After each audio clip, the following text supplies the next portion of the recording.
Hello students. Under the aegis of Directorate of Haryana, I, Ritu Marathi, welcome you all to the lecture Introduction to Poetry. This chapter is a part of syllabus of Maharishi Dayanand University in BA second year third semester.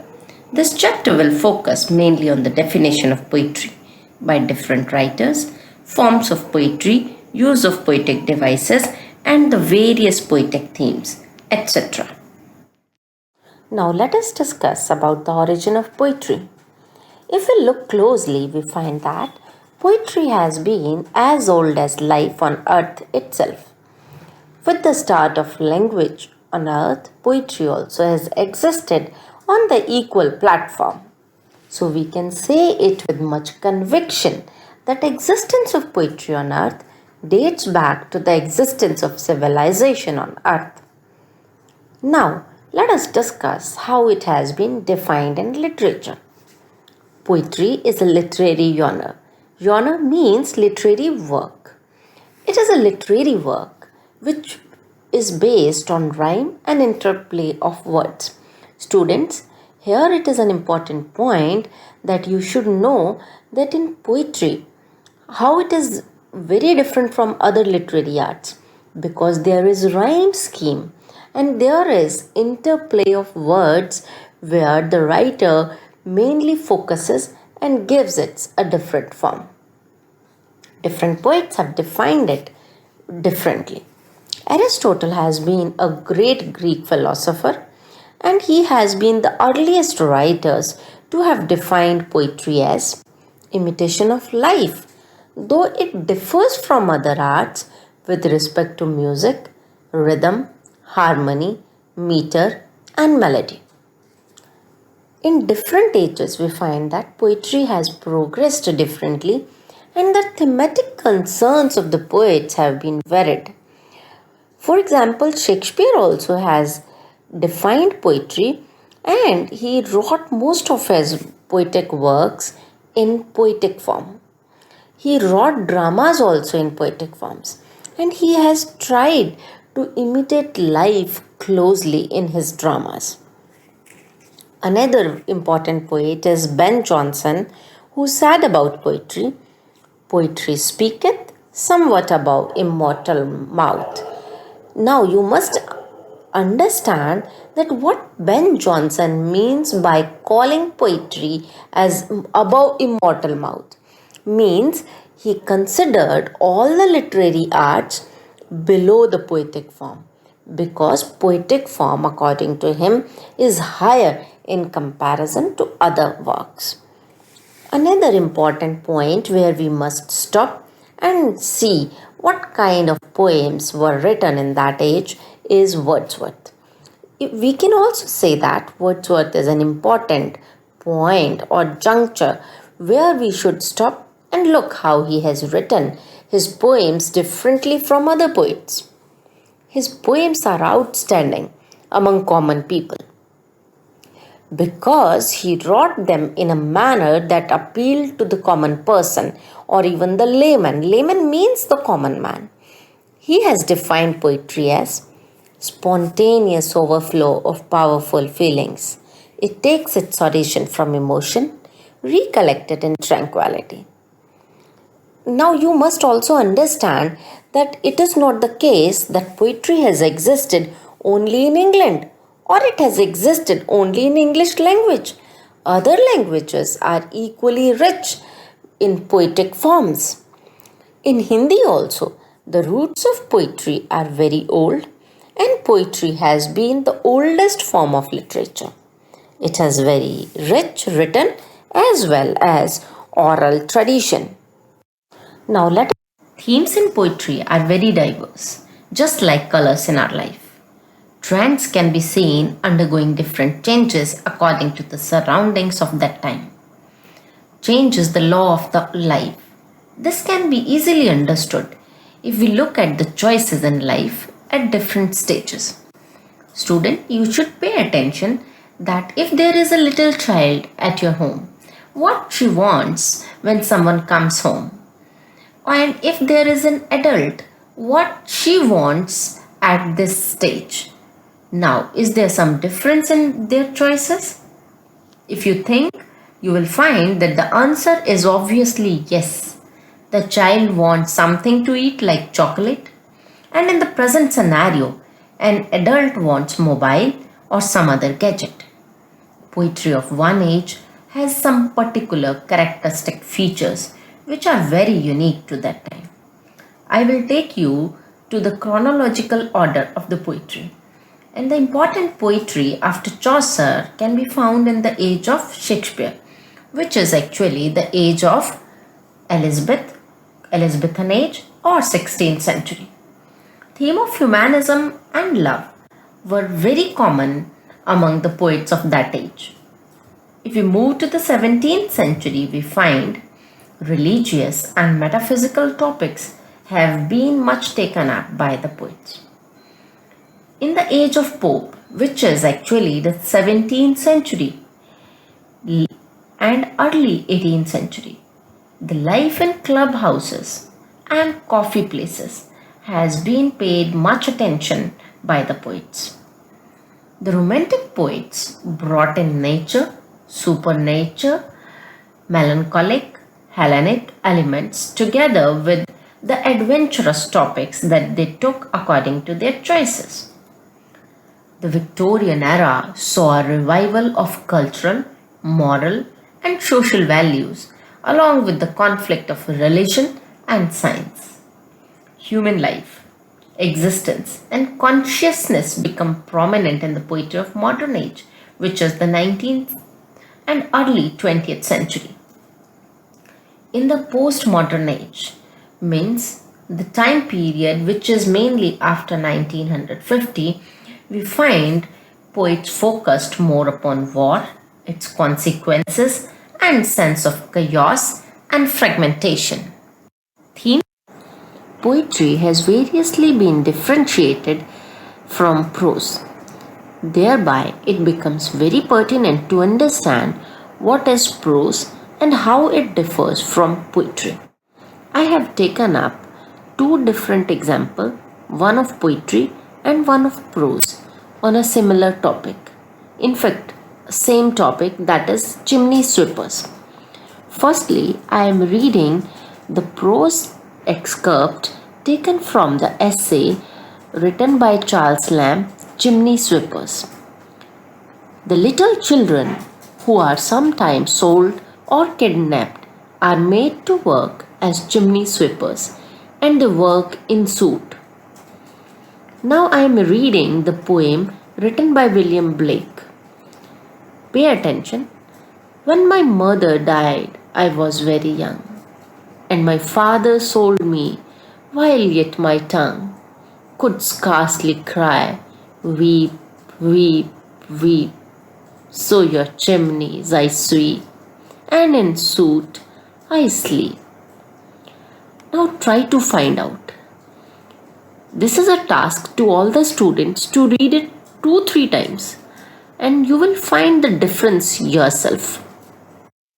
From the previous slide, where the two examples are given, what conclusion we arrive at? The major difference in prose and poetry is that of language, rhyme, above all, its impact on the readers.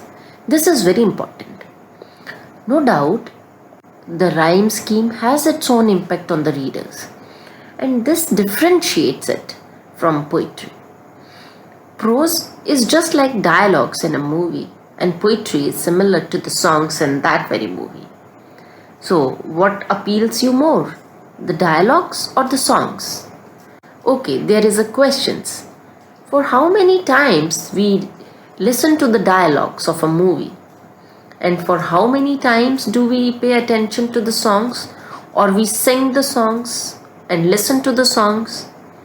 So now it is very clear to you that poetry has a longer life, just like the songs of a movie, and they have deeper remembrance as well, because in a movie, songs are those which we remember for a longer time. Similarly, poetry is remembered for a longer time in comparison to the prosaic lines. Now let us discuss about different types of poetry. Lyric is an important form which expresses personal emotions and feelings. It is mainly in first person. Solitary Reaper by William Wordsworth is a very good example of lyrical poetry. Lyric is just like the song of a movie, a poem which can be sung. The second type is sonnet. Sonnet is a 14-line poems in which the rhyme scheme is almost fixed. And sonnets are mainly written in iambic pentameter.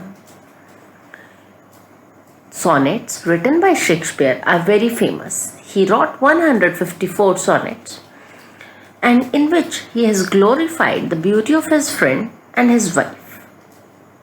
Coming to the next type of poetry, that is epic. It is lengthy and narrative poem. It is beyond human life.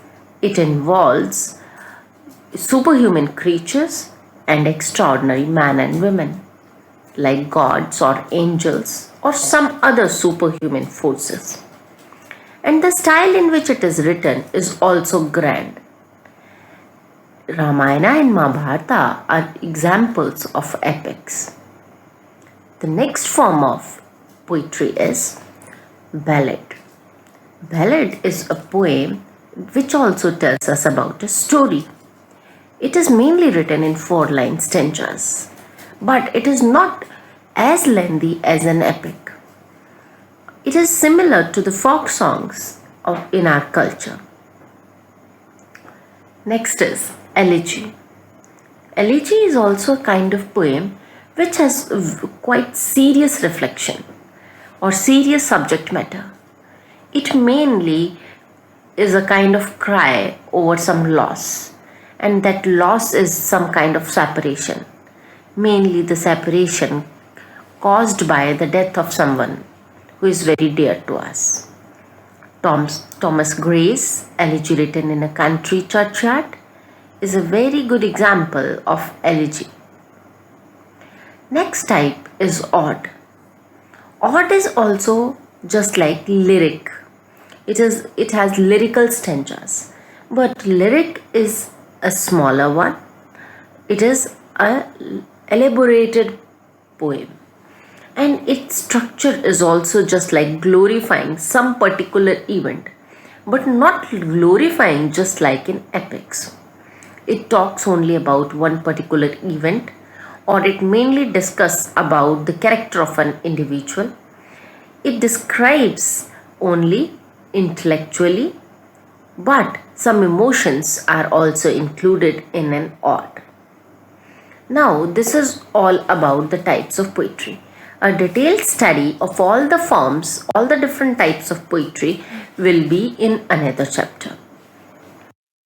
Poets make use of different poetic devices in order to add some change or in order to add something of the innovations in their work. Important poetic devices are alliteration, assonance, imagery, metaphor, onomatopoeia, personification, refrain, rhyme, as we have already discussed severally, etc. Now we will discuss all these poetic devices one by one for your understanding.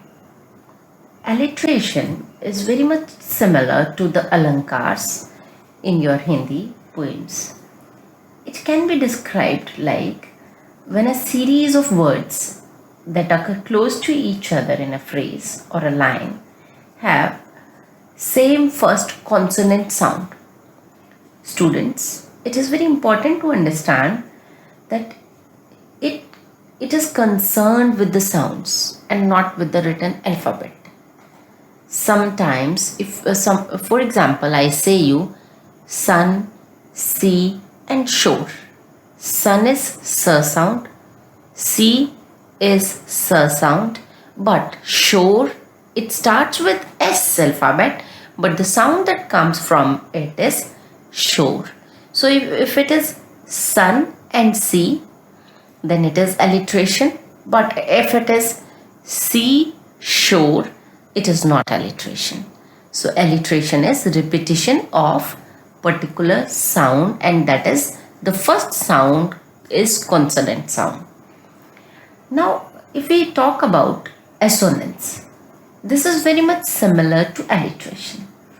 In assonance, there is repetition of the vowel sound across the words. In a line, for example, we say within lines, in the lines. So here E sound is repeated, and that's why we can say that there is assonance in these lines. And it creates internal rhymes. Now, some other examples of it is like between trees. Between, ween, long E sound, ween, trees. So this is called assonance. When there is vowel sound which is repeated in the lines, this technique is called as assonance in poetry. The next one is imagery. It adds lively color. It makes poetry lively to us. So imagery is very important. In a simple and layman's language, I am clarifying this point, imagery, and you will understand it very clearly. What imagery is? Sometimes when we sing a song, the picture of that song is created before our eyes just by listening to that song. This is imagery.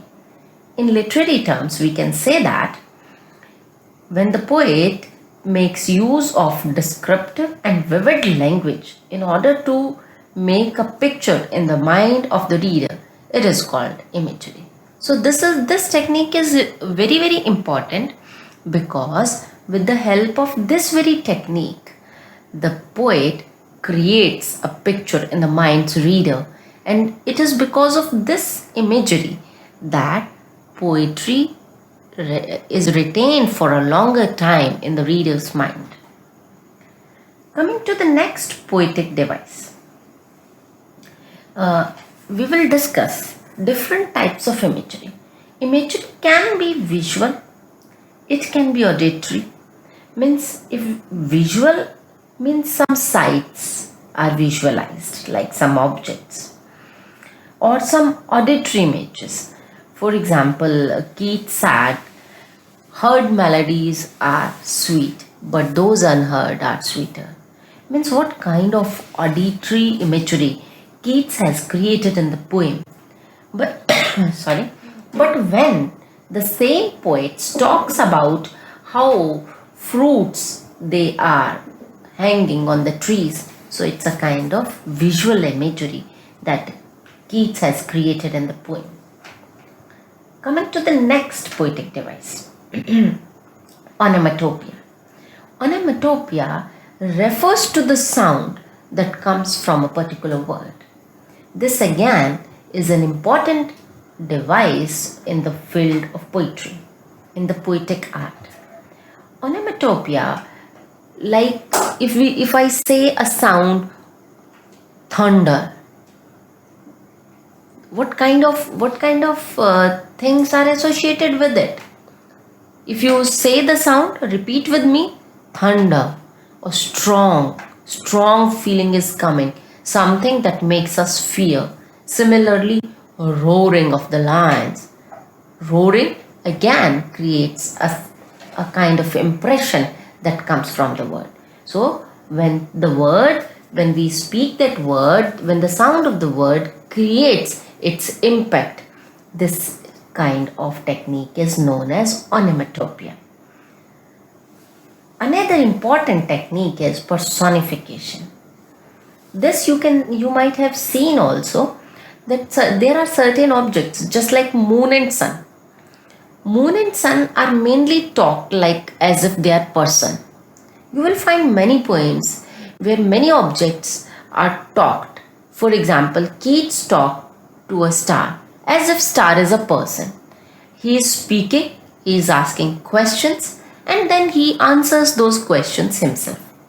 This is a very common technique that can be found in most of the poems.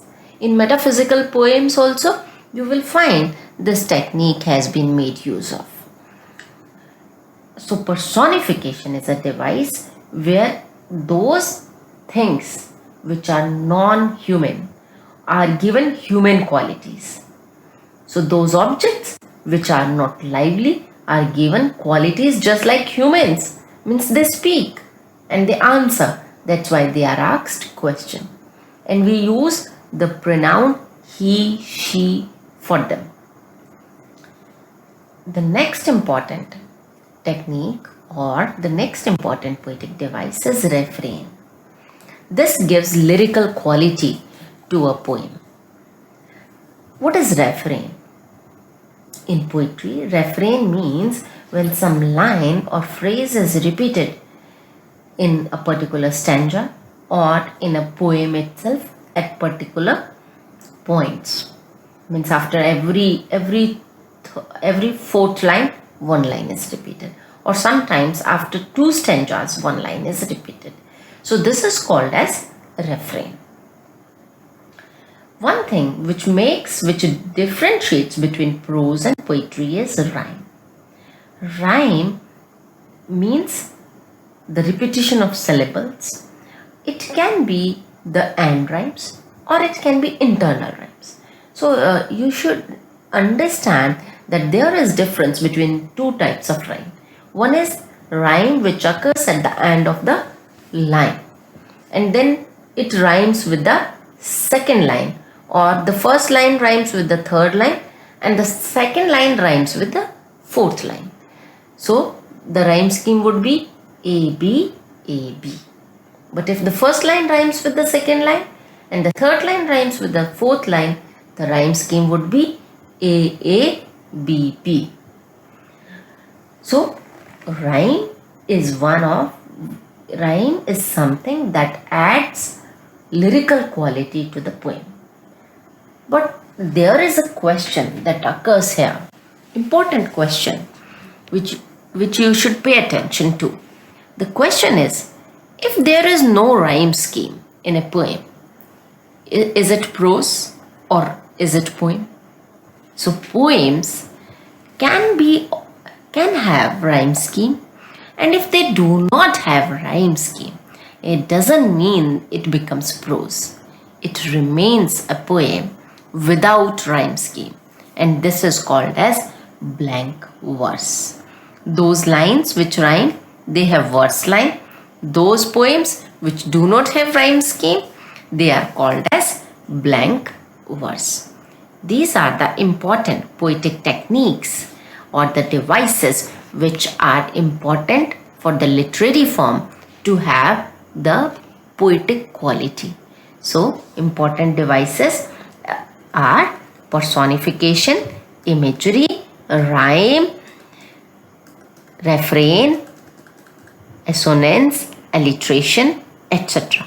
Apart from it, there are other poetic devices as well, which will be discussed in a different chapter. Poets may. After the discussion of style and pattern, now it's time to discuss stanza form and the rhyme scheme. These two are important parameters that give birth to the different forms of poetry. Stanza is actually a word that is derived from Italian, which means room. And some stanzas can have regular forms, like some stanzas in a poem are of 4 lines each, and throughout the poem we find regular stanza form. While there are certain stanzas which follow irregular pattern. Sometimes even the rhyme scheme is also very irregular. But first of all, the 2 poetic lines are called as couplet, while 3 is called as tercet, 4 as quatrain, 5 line as quatrain, 6 line as sestet, 7 as septet, 8 as octave, 9 as octet. So these are the stanza forms. Means respective of the lines that are there in a stanza, different names are given. Now it's time to discuss about the rhyme scheme. There is something of irregular rhyming patterns in poetry. When there is no rhyme scheme or no rhyme scheme is followed by the poet, this kind of poetry is called as blank verse. Means, but there is meter in that poetry. Means the lines are metrically arranged, but they follow non-rhyme pattern. They are unrhymed. And very important poets, very great poets have followed this pattern, this kind of poetry. John Milton wrote his Paradise Lost in blank verse only.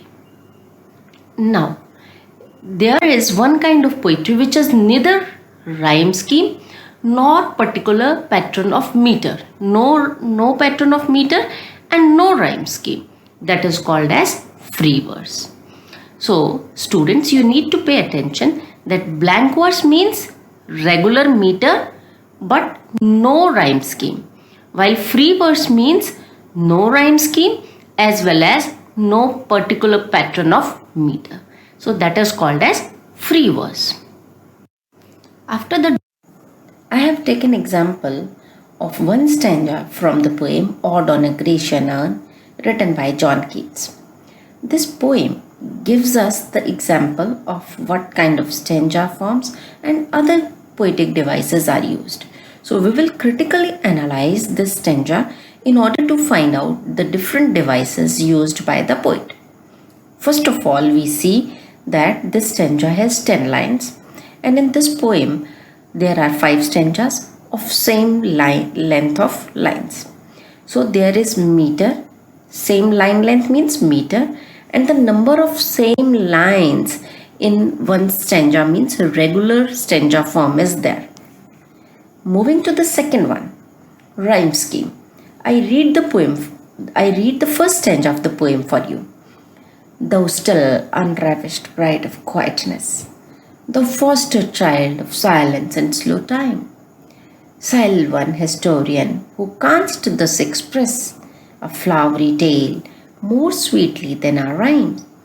What leaf-fringed legend haunts about thy shape, of deities or mortals or of both, in Tim or dales of Arcady, what man or god are these? What maiden's lot? What mad pursuit? What struggle to escape? What pipes and timbrels? What wild ecstasy? From these lines we come to the point that the rhyme scheme of the poem, we have to find out the last word. The first last word of the line is quietness. It rhymes with express. Similarly, second rhymes with the fourth line. Time, rhyme. Shape, escape. Both, lot. Arcady, ecstasy. So the rhyme scheme finally is AB, AB. CDE, DCE. Now, there are the several words. When I pronounced them, you might have observed, for example, the word quietness, slow time, foster child, sweetly.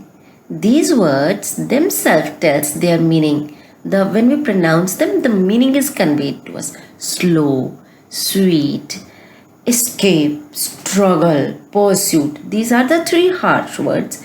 So the whole meaning is conveyed. So there is onomatopoeia also. Now personification. Yes, there is very good personification in these lines. The urn, which is just a piece of art, which never speaks, is given qualities just like human beings. So there is personification. Beautiful images have been presented by the poet, like different pictures painted on the urn where man or god are these, and they are chasing lovely women, and those lovely girls are trying to escape. So this is a kind of image that is created before the eyes of the readers.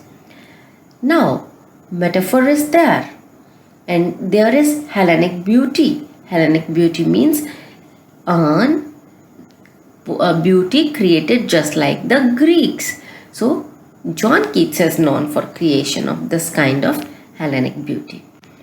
Similarly, students, you have to observe all the beauties all the poetic devices in the poem and you have to analyze the poem critically, just like we did the first stanza of this poem. I have taken example.